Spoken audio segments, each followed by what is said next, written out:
दोस्तों हमारा आज का टॉपिक है air force X and Y group. दोस्तों क्या आपको पता है सरकारी नौकरी के फील्ड में एक ऐसी फील्ड है जिसमें आपको जॉब दी जाएगी तो आप मना नहीं कर पाएंगे। वो है भारतीय सेना की तीनों सेनाओं में, या तो इंडियन आर्मी में या इंडियन नेवी में या इंडियन एयरफोर्स में, जिसमें अगर आपको चूज़ करना होगा तीनों में से बोला जाएगा तो आप इंडियन एयरफोर्स को सबसे पहले चूज करेंगे। आपकी फर्स्ट प्रायोरिटी होगी इंडियन एयरफोर्स।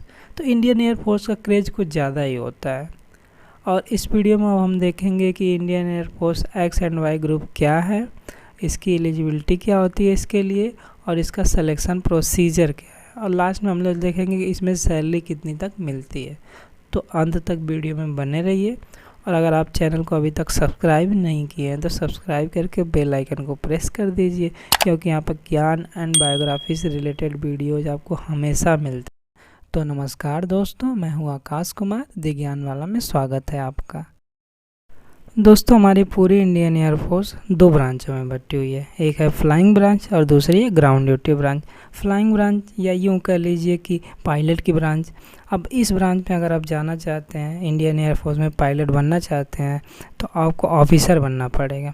ऑफिसर बनने के लिए या तो आप एनडीए क्लियर कर सकते हैं, या सीडीएस क्लियर कर सकते हैं, या एफकैट क्लियर कर सकते हैं। अगर इन एग्ज़ामों के बारे में आप जानना चाहते हैं तो वीडियो का लिंक डिस्क्रिप्शन बॉक्स में मिल जाएगा। अब दूसरी जो ब्रांच है ग्राउंड ड्यूटी ब्रांच, इसमें दो ब्रांचें हैं, एक टेक्निकल और नॉन टेक्निकल। अब टेक्निकल और नॉन टेक्निकल में ऑफिसर भी होते हैं और उनके अंडर में काम करने वाले एयरमैन भी होते हैं। तो आप Indian air force X and Y group का एग्ज़ाम क्लियर करके इंडियन एयरफोर्स में एज एन एयरमैन ज्वाइन कर सकते हैं, जिसमें एक्स ग्रुप जो होता है वो टेक्निकल के लिए आता है और वाई ग्रुप जो होता है वो नॉन टेक्निकल के लिए आता है। एक्स ग्रुप का एग्ज़ाम आप क्लियर करेंगे तो टेक्निकल ब्रांच में जाएंगे, वाई ग्रुप का एग्ज़ाम आप क्लियर करेंगे तो नॉन टेक्निकल ब्रांच में जाएंगे। अब इसके लिए एलिजिबिलिटी जो होती है उसमें सबसे पहले हम देखते हैं नेशनलिटी। तो आप नेशनलिटी मीन्स नागरिकता, तो आप भारत के नागरिक होने चाहिए या नेपाली नागरिक होने चाहिए।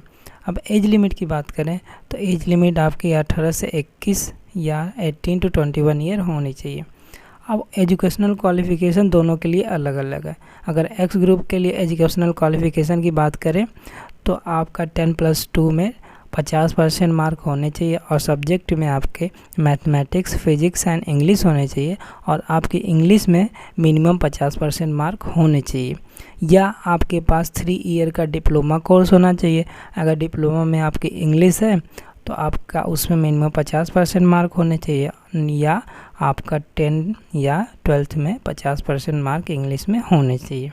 और वाई ग्रुप के लिए एजुकेशनल क्वालिफ़िकेशन की बात करें तो आपका 10+2 में सब कोई भी सब्जेक्ट हो चल जाएगा, लेकिन आपका उसमें मिनिमम 50% मार्क होने चाहिए, और आपका इंग्लिश जो 10+2 में उसमें भी 50% मार्क हो।